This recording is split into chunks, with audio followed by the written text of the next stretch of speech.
పోలవరం ప్రాజెక్టుపై చర్చించడానికి ప్రధానమంత్రి నరేంద్ర మోడీ అధ్యక్షతన జరగనున్న ప్రగతి ఎజెండా సమావేశంలో భద్రాచలం చుట్టుపక్కల 5 గ్రామాల ప్రజలకు న్యాయం చేయాలని తన డిమాండ్ను తెలంగాణ జాగృతి అధ్యక్షురాలు బీఆర్ఎస్ ఎమ్మెల్సీ కె కవిత పునరుద్ఘాటించారు. తెలంగాణ, ఆంధ్రప్రదేశ్ ముఖ్యమంత్రులు ఈ విషయంపై దృష్టి సారించాలన్నారు. ఈ గ్రామాలు పోలవరం ముంపు జోన్లో పరిధిలోకి రాకపోయినా అన్యాయంగా ఆంధ్రప్రదేశ్లో విలీనమయ్యాయని కవిత ఎక్స్ పోస్టులో వివరించారు. ఈ 4 రాష్ట్రాల ముఖ్యమంత్రులతోని వారు మీటింగ్ పెడుతున్నారు. అందులో పోలవరం ఇష్యూతో పాటు అనేక ఇష్యూస్ వాళ్ళు మాట్లాడతారు.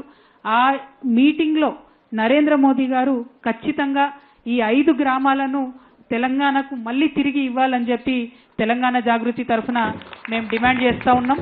ఎందుకంటే 10 ఏళ్లలో ఎంత ప్రయత్నం చేసినా ఈ సమస్యలు పరిష్కారం కాలేదు. కాబట్టి ఈ సమస్య శాశ్వత పరిష్కారం కావాలంటే పురుషోత్తపట్టణం, గుండాల, ఎటపాక, కన్నాయిగూడెం, పిచ్చుకలపాడు ఈ 5 గ్రామాలు మళ్ళా తెలంగాణకి ఇవ్వాలని చెప్పి నేను కేంద్ర ప్రభుత్వాన్ని డిమాండ్ చేస్తూ ఉన్నాను. మరి 25వ తారీఖు జరిగేటటువంటి ఈ ప్రగతి ఎజెండా మీటింగ్కి వెళ్ళేటటువంటి మన తెలంగాణ రాష్ట్ర ముఖ్యమంత్రి రేవంత్ రెడ్డి గారిని కూడా మేము విజ్ఞప్తి చేస్తూ ఉన్నాం. ఈ 5 గ్రామాల ప్రజలు చాలా ఇబ్బంది పడుతున్నారు. కాబట్టి తెలంగాణ రాష్ట్ర ముఖ్యమంత్రిగా మీరు ఈ 5 గ్రామాలను వెనక్కి తీసుకొచ్చే విధంగా కేంద్ర ప్రభుత్వం మీద ఒత్తిడి తీసుకురావాలని చెప్పి నేను ముఖ్యమంత్రి గారిని డిమాండ్ చేస్తూ ఉన్నాను.